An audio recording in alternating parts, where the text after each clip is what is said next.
Catherine stepped off the train, expecting to marry a humble, homely farmer. But the devastatingly handsome stranger waiting for her carried secrets dark enough to get them both killed. When armed men arrived demanding blood money from her new husband, Catherine must decide: flee from the dangerous truth, or risk everything for a love built on lies. The train wheels screamed against iron tracks as Catherine pressed her face to the cold window. Outside, endless grass bent under a gray November sky in 1869. Her stomach twisted with each bump and jolt, but not from the rough ride. In her small cloth bag sat 3 letters that would change her life forever. "Next stop, Millbrook," the conductor called out. Catherine's hands shook as she smoothed her only good dress. The dark blue fabric had seen better days, but it was clean and mended carefully. She thought about the advertisement she'd answered 3 months ago. Honest rancher seeks wife. Not handsome, but hard-working, can provide good home. The other passengers gathered their belongings. A woman with 2 small children smiled at Catherine. "First time in Kansas, dear?" "Yes, ma'am." Catherine's voice came out like a whisper. "Don't look so scared. The men out here treat their wives real good. They have to. There ain't many of us to go around." But Catherine wasn't just scared about marriage. Back in St. Louis, she'd left behind more than just an empty room above the bakery. She'd left behind questions she couldn't answer, and people who might come looking for her. The train lurched to a stop. Through the window, Catherine saw a small town that looked like a child's toy set. A few wooden buildings, a church with peeling white paint, and men in work clothes walking slowly down a dusty main street. "This is it," she whispered to herself. Catherine stepped onto the wooden platform. The November wind cut through her thin coat like a knife made of ice. She looked around for the man she was supposed to marry. His letter said he'd hold a sign with her name and wear a blue shirt. Then she saw him. Her heart almost stopped beating. The sign with Catherine Brennan, written in careful letters, lay forgotten in the dirt. Above it stood the most beautiful man she had ever seen, tall and strong, with dark hair that caught the weak sunlight. His clothes weren't the rough work pants she expected. Instead, he wore clean, well-made clothes that cost more money than she'd seen in months. This couldn't be right. This man could marry any woman he wanted. Why would he need to send away for a wife? "Miss Brennan?" His voice was smooth and educated, nothing like the simple farmer she'd imagined. Catherine nodded because she couldn't make her voice work. "I'm William Hayes." But when he said the name, something flickered in his dark eyes, something that made her take a step backward. He bent down to pick up the fallen sign, and Catherine caught sight of his hands. They were clean and soft, not rough and calloused like a working man should be. When he straightened up, she saw a long scar running up his arm, disappearing under his sleeve. "You're not what I expected," she managed to say. His mouth turned up in what might have been a smile. "Neither are you." But the way he looked at her made heat rise in her cheeks, despite the cold wind. No man had ever looked at her like that before, like she was something precious and dangerous at the same time. "The wagon's just over here," William said, lifting her bag like it weighed nothing at all. As they walked, Catherine studied him from the corner of her eye. Everything about this man was wrong. His boots were expensive leather, not the worn work boots a poor farmer would wear. His hair was cut neat and clean, like he visited a real barber instead of cutting it himself with dull scissors. "Your letters," she started to say. "Were honest," he said quickly. Too quickly. In all the important ways. They reached a wagon that made Catherine's breath catch. The wood was polished and strong, pulled by 2 beautiful horses that looked like they ate better than most people. This wasn't the broken-down farm equipment she'd expected. William helped her up onto the seat. When his hands touched hers, even through her gloves, something electric seemed to pass between them. Catherine had never felt anything like it before. "How long have you been in Kansas?" she asked, as they started moving. William was quiet for a long moment. 3 years. Came out here looking for peace. But the way he said peace sounded like he was trying to convince himself it was true. They rode through rolling hills, covered in brown grass. The sun was getting lower, painting everything gold and orange. Catherine had expected to see a small, rough cabin when they reached his home. Instead, as they came over a hill, she gasped out loud. Below them sat a real house, 2 stories tall, with white paint that looked fresh and new. Glass windows sparkled in the sunset like jewels. A big red barn stood nearby, and Catherine could see fat cattle in fenced fields. "This is yours?" she whispered. "Ours now," William said, and the word made her shiver in a way that had nothing to do with the cold. Inside, the house was even more surprising. The floors were made of smooth, polished wood. Real furniture filled the rooms, the kind Catherine had only seen in rich people's houses when she delivered bread from the bakery. Books lined the walls of what looked like a library. A fire crackled in a stone fireplace, and delicious smells drifted from the kitchen. "Mrs. Patterson from town comes to help with cooking," William explained when he saw her looking around with wide eyes. "I thought you might like a good meal on your first night." Catherine set down her bag and turned to really look at him. In the warm firelight, he was even more handsome. All sharp angles and mysterious shadows. This man could have any woman in the world. Rich women. Beautiful women. Educated women. "Why me?" she asked. The question hung in the air between them like smoke. William walked to the window and stood with his back to her. His shoulders were tense. "Because you answered my letter," he said finally. "Because you were brave enough to come here." But Catherine could hear the lie in his voice. She could see it in the way he held himself, like he was ready to run or fight at any second. Before she could ask more questions, the sound of horses coming fast made them both freeze. William's whole body changed. The polite gentleman disappeared, replaced by someone harder and more dangerous. His hand moved toward his hip, where Catherine suddenly noticed he wore a gun. "Stay inside," he ordered, and his voice carried a command that made her obey without thinking. Through the window, Catherine watched 3 men ride up to the house. Even in the growing darkness, she could tell they weren't friendly visitors. They sat on their horses like men who were used to taking whatever they wanted. And the way William walked out to meet them, alert, ready, deadly, made Catherine realize she had married a man with secrets that could get them both killed.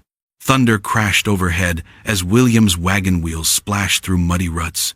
Catherine gripped the wooden seat, her knuckles white as lightning split the dark sky. Rain pelted them both, soaking through her wool coat and turning the prairie into a gray blur. "There!"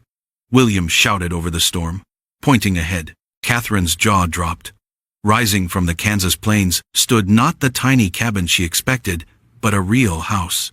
2 stories tall, with glass windows that sparkled even in the stormlight. A red barn sat nearby, bigger than most churches back east. Wooden fences stretched in straight lines, holding fat cattle that looked well-fed and happy. "This is your farm?" she called back. William's smile looked strange in the lightning flashes. "Our farm now." Inside the house, Catherine's wet boots clicked on polished wood floors. A stone fireplace crackled with warmth. Real furniture filled the rooms, not rough-cut lumber, but store-bought pieces that cost serious money. Books lined shelves in what looked like a gentleman's study. The smell of fresh bread drifted from the kitchen. "Mrs. Patterson comes from town to cook," William explained, hanging up her soaked coat. "I thought you might want a good meal after your long trip." Catherine turned to study him in the firelight. His clothes weren't farmer's work clothes at all. The fabric was too fine, the cut too perfect. His hands, when he took her coat, were clean and soft, not the rough, cracked hands of a man who worked cattle all day. "William, I need to ask you something." He froze, his back to her. "What?" "Your letters said you were poor, that you couldn't offer much." She gestured at the fancy room around them. "This doesn't look poor to me." Before he could answer, horse hooves pounded outside. Lots of them, moving fast through the mud and rain. William spun around, and Catherine saw something that made her blood turn cold. Fear. Real, bone-deep fear in his gray eyes. "Stay here," he commanded. his voice suddenly hard as iron. "No matter what happens, don't come outside." "William." "What?" But he was already moving, checking a gun she hadn't noticed at his hip. Through the rain-streaked window, Catherine counted 3 riders approaching the house. Even in the storm, she could tell these weren't neighbors coming for a friendly visit. William stepped onto the porch, rain soaking his dark hair. The riders pulled up, their horses snorting and stamping. The leader leaned forward in his saddle, water dripping from his hat brim. "Evening, Hayes," the man called. "Fancy meeting you way out here." Catherine pressed against the window, her heart hammering. Hayes? Wasn't his name William Hayes? But the way the stranger said it made it sound like a lie. "What do you want, Morrison?" William's voice carried clearly through the storm. "Oh, I think you know. Been looking for you a long time. 3 years to be exact." "I don't know what you're talking about." Morrison laughed, but it wasn't a happy sound. "Sure you don't. Just like you don't know about the money that went missing from Chicago. Just like you don't know why certain people are very, very angry." Catherine's hands shook as she watched. Chicago? Money? Nothing William had told her made sense anymore. "The lady inside," Morrison continued, and Catherine's blood froze. "She part of your new life? Pretty thing. Be a shame if something happened to her." That's when William's whole body changed. His shoulders squared, his hand moved to his gun, and Catherine realized she'd married a complete stranger. Morrison's horse danced sideways as lightning illuminated the yard. Now, Hayes. No need for unpleasantness. We just want what's ours." William never moved his hand from his gun. "And what would that be?" $50,000, plus 3 years of interest. Call it 75 even. Catherine's legs nearly gave out. $75,000? That was more money than most people saw in a lifetime. What had William done? "I don't have that kind of money," William said. "Funny thing about money, Hayes, it leaves tracks. Nice house you got here. Good cattle. That pretty little wife." Morrison grinned, showing yellow teeth. "Seems like you're doing just fine." Rain drummed harder on the roof. Catherine realized she was holding her breath. "Besides," Morrison continued, "we know you're not really William Hayes, don't we? Old friends shouldn't lie to each other, David." "David?" Catherine's world tilted. Even his name was fake? The man she'd called William, David, stood perfectly still. "Those days are over, Morrison." "Are they?" "Because I got papers here that say different. Papers with your real signature. Papers that prove you took money that wasn't yours." One of Morrison's men shifted in his saddle, rain running off his coat. Catherine noticed he had a gun too. So did the third rider. "Course, we could work something out," Morrison said. "You got this nice spread here. Good woman inside. Man could live quiet out here, long as he paid his debts regular-like." "What are you suggesting?" $5,000 a year. Every year. Think of it as rent." Catherine watched David's face change. The fear was still there, but now anger mixed with it. "And if I refuse?" Morrison's smile got wider and nastier. "Well, accidents happen. Fires start. Pretty wives take sick. Be a real shame." Thunder boomed overhead. In the lightning flash, Catherine saw David's hand tighten on his gun grip. "You've got 1 week to think about it," Morrison called. "We'll be staying in Millbrook. At the hotel. Friendly-like." The 3 riders turned their horses and rode back into the storm. David stood on the porch until their hoofbeats faded, rain soaking him to the skin. When he came back inside, Catherine was waiting by the fireplace. Water dripped from his hair onto the clean floor. "David," she said quietly. He looked up, surprise and resignation warring in his gray eyes. "You heard." "I heard enough. Who are you really?" David pulled off his wet shirt and reached for a towel. Catherine saw scars on his back, old ones, but deep. Someone had hurt him badly, once upon a time. "My real name is David William Hayes," he said. "I switched them around for the letters. Seemed safer." "Safer from what?" He sat down hard in the chair across from her. 3 years ago, I worked for a construction company in Chicago, Morrison's company. We built warehouses, offices, bridges. Good work. Honest money. Catherine waited. Then I found out Morrison was using cheap materials, cutting corners. Workers were getting hurt, but he didn't care.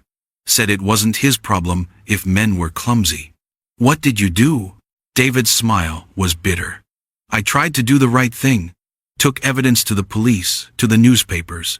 Turned out Morrison owned half the cops, and most of the reporters. So you stole the money? Not for me. For the families. When that warehouse collapsed and killed 12 men, their wives and children got nothing. Company said it was their own fault for not being careful. Catherine stared at him. A thief, but not the kind she'd imagined. I took enough to make sure those families could eat, could keep their homes. And Morrison wants it back. Morrison wants me dead. The money's just an excuse. Outside, thunder rolled across the prairie. Catherine looked around the beautiful house, at the man who'd built a new life from stolen money and guilty conscience. What happens now? David met her eyes. Now you decide if you can live with a man who spent 3 years looking over his shoulder. But even as he said it, Catherine wondered if she had any choice, because 3 riders knew exactly where to find them, and winter was coming fast. Catherine's screams split the morning air as she watched 7 riders thunder toward their home like wolves hunting prey. David burst from the barn, his face going white as fresh snow, when he saw who led the pack, a silver-haired man with eyes colder than winter ice. "Get inside now!" David shouted. But Catherine's feet stayed frozen to the ground. She'd never seen such raw fear in his storm-gray eyes before.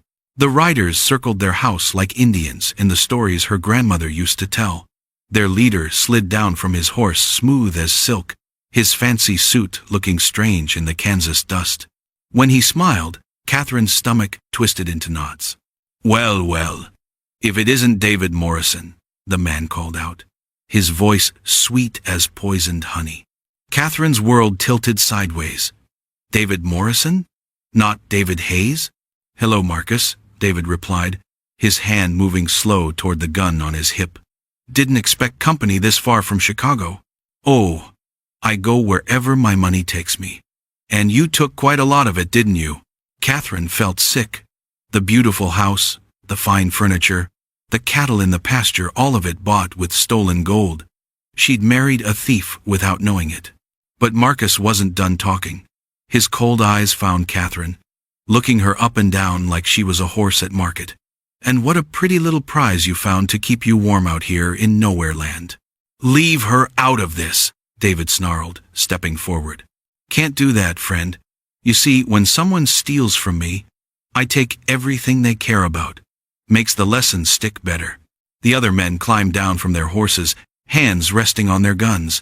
Catherine counted 7 against their 2, and David only had 1 pistol.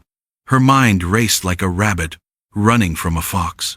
Then she remembered the rifle hanging over the fireplace inside. If she could get to it without being seen. "You've got 1 minute to pack whatever fits in your pockets," Marcus announced, pulling out a gold pocket watch. "Then we burn this place to ash and take you both back to Chicago. There's people there real eager to see you again, David." Catherine's blood turned to ice water. Chicago meant trial. Trial meant hanging. And what would they do to her, the thief's wife, who knew nothing but looked guilty anyway? But as she watched David stand straight and proud against 7 armed men, something hot and fierce bloomed in her chest. This man had built them a life here on the prairie. Maybe it started with stolen money, but every day since, he'd worked honest and hard. "Actually," Catherine said, surprising herself with how steady her voice sounded, "I think there's something you gentlemen should know about that missing money." David's head snapped toward her, his eyes wide with warning. But Catherine was done being scared. She reached into her dress pocket and pulled out a small leather book, David's secret journal she'd found while cleaning yesterday. Inside were numbers, dates, and names that told a story Marcus needed to hear. "Because your partner here? He might be a thief, but he's been paying it back. Every last penny, plus what he calls interest for the trouble. Marcus snatched the leather journal from Catherine's trembling hands, his face growing darker with each page he turned. The silence stretched tight as a rope about to snap while he read David's careful records. "This accounts for maybe half," Marcus finally growled, looking up with murder in his pale blue eyes. Catherine's heart hammered against her ribs, but she forced herself to keep talking. "The other half went somewhere more important, to the families of those 12 men who died in your warehouse fire." Every gun around them seemed to cock at once. David stepped closer to Catherine, his body forming a shield between her and the weapons. "You lying little," one of Marcus's men started, but Marcus held up his hand for quiet. "What fire?" Marcus asked, but his voice had changed. Gone was the smooth confidence, replaced by something sharp and dangerous. "The one on Dearborn Street, 1866. December 15th, Catherine continued, her mouth dry as desert sand. "The warehouse you built with cheap wood and bad nails to save money. 12 workers burned alive because the doors were locked and the windows too high to reach." She'd spent hours reading David's journal after finding it, trying to understand the man she'd married. The fire had haunted him for 3 years, not because he'd caused it, but because he'd trusted the wrong partner, and good men had died for it. Marcus's face had gone white as milk. "How do you know about that?" "Because my husband's been tracking every family left behind, sending them money every month, making sure the children could eat and the widows could keep their homes." Catherine's voice grew stronger with each word. "He might have taken your dirty money, but he used it to clean up your mess." "That fire was an accident," Marcus snarled, but his eyes said different. "Was it an accident that you locked the doors from outside? Was it an accident that you told them to work late that night, even with the forge burning too hot?" David spoke for the first time since Catherine had started talking, his voice quiet but deadly. "I found the insurance papers, Marcus. You collected twice what that building was worth." The temperature seemed to drop 10 degrees. Catherine watched Marcus's men exchange glances. They might be killers, but they weren't expecting to learn their boss had murdered innocent workers for money. "Even if that's true," Marcus said, his voice shaking with rage, "you still stole from me, and thieves hang." "So do murderers," Catherine shot back. "And I'm betting the Chicago police would love to know what really happened that December night." Marcus pulled his gun so fast, Catherine barely saw it move. But instead of pointing it at David, he aimed it straight at her heart. "Maybe I should just solve all my problems right here," he whispered. That's when Catherine played her final card, the one that could save them both, or get them killed. "I wouldn't do that if I were you," she said, her voice steady despite the gun barrel staring at her. "Because I'm not really Catherine Brennan, I'm Catherine Mackenzie.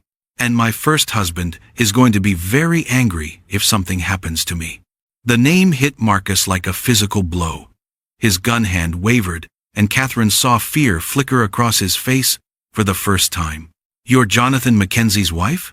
Catherine nodded, praying he wouldn't ask too many questions about Jonathan's current situation in federal prison. "The same Jonathan Mackenzie who owns half the river trade in Missouri? The one who makes people disappear when they cross him?" "The very same," Catherine lied smoothly.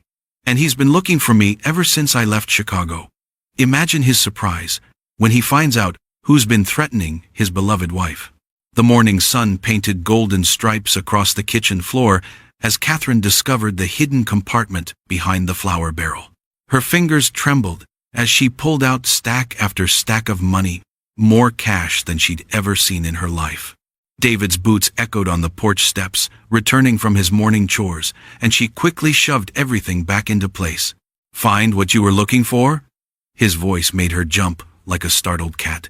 Catherine spun around, flour dusting her apron.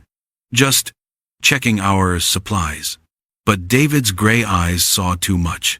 He always saw too much. He moved closer, and she caught that familiar scent of leather and soap that made her heart race despite everything. "Catherine." His voice was gentle but firm. "We need to talk."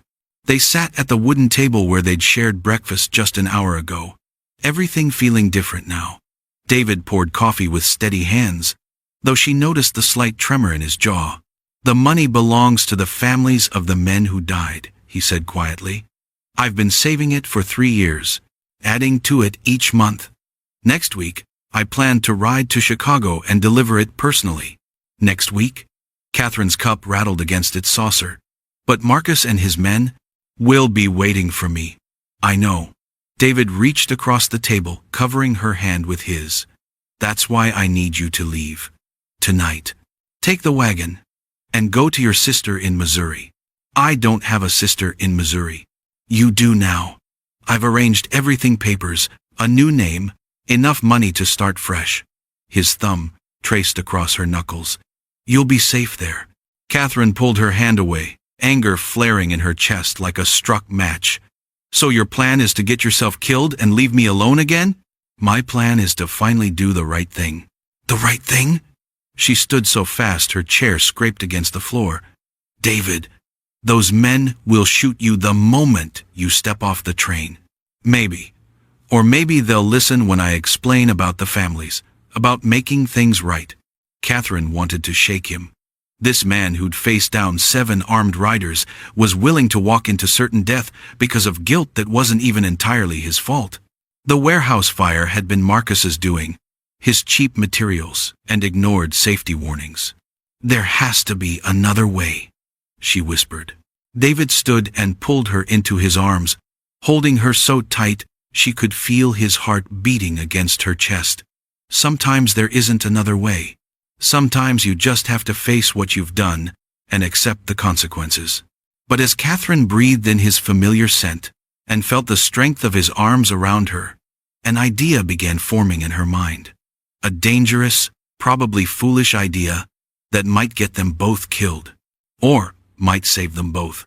"What if," she said slowly, "we didn't give them what they expect?" David pulled back to look at her, and Catherine saw something flicker in his eyes: hope, maybe, or the beginning of trust in her ability to surprise him. Outside, storm clouds gathered on the horizon, and Catherine wondered if they were a warning or a promise. 2 weeks later, Catherine stood in the Chicago train station, wearing her finest dress and carrying a leather satchel that contained their future. The November air bit at her cheeks, and she could see her breath in small puffs as she waited on the platform. Around her, people hurried past: businessmen with important faces, mothers clutching children's hands, porters wheeling luggage on squeaky carts. David emerged from the crowd looking nothing like the rancher she'd married. Clean-shaven, wearing a proper suit, he could have been any successful businessman traveling on important matters. Only Catherine could see the tension in his shoulders, the way his eyes constantly scanned for threats. "Any sign of them?" she asked quietly. "Marcus is here." Third car from the front, watching the station entrance. David took her arm like any gentleman helping his wife. His men are spread through the crowd. They walk slowly toward the station's main hall, playing their parts perfectly. To anyone watching, they were simply a well-dressed couple conducting business in the city. The satchel Catherine carried looked expensive but unremarkable, certainly not like something containing enough money to end a 3-year manhunt. "Mrs. Hayes?" A man in a railroad uniform approached them. "Your private car is ready." Catherine smiled graciously. "Thank you so much." The private car had been David's idea, a way to control the meeting, to have witnesses, to make everything official and legal. Inside, 3 men waited: a federal marshal, a bank president, and a reporter from the Chicago Tribune. Marcus arrived 10 minutes later, flanked by 2 of his men. Catherine watched his face change as he realized this wasn't the simple exchange of money he'd expected. "Gentlemen," David said calmly, "thank you for coming. I believe you all know Marcus Sullivan, formerly of Sullivan Construction." The bank president consulted his papers. "Mr. Sullivan, we've been very interested in discussing your company's insurance claims from 1866, specifically the warehouse fire that killed 12 workers." Marcus's face went white as winter snow. "I don't know what." "We have documentation," Catherine said smoothly, opening the satchel. But instead of money, she pulled out folders thick with papers. bills of sale for substandard materials, safety inspection reports that were ignored, payoffs to building inspectors. The reporter's pencil flew across his notepad. The marshal leaned forward with interest, and Marcus looked like a man watching his world collapse.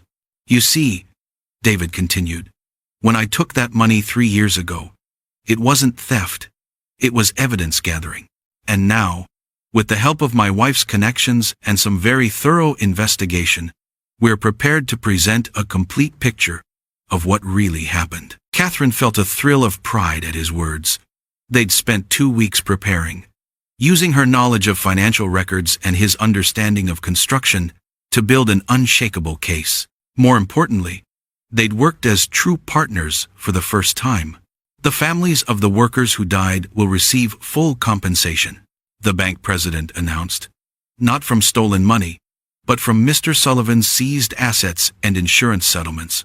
Marcus started to speak, but the marshal was already reaching for his handcuffs. As the train pulled away from Chicago an hour later, Catherine and David sat side by side watching the city disappear behind them.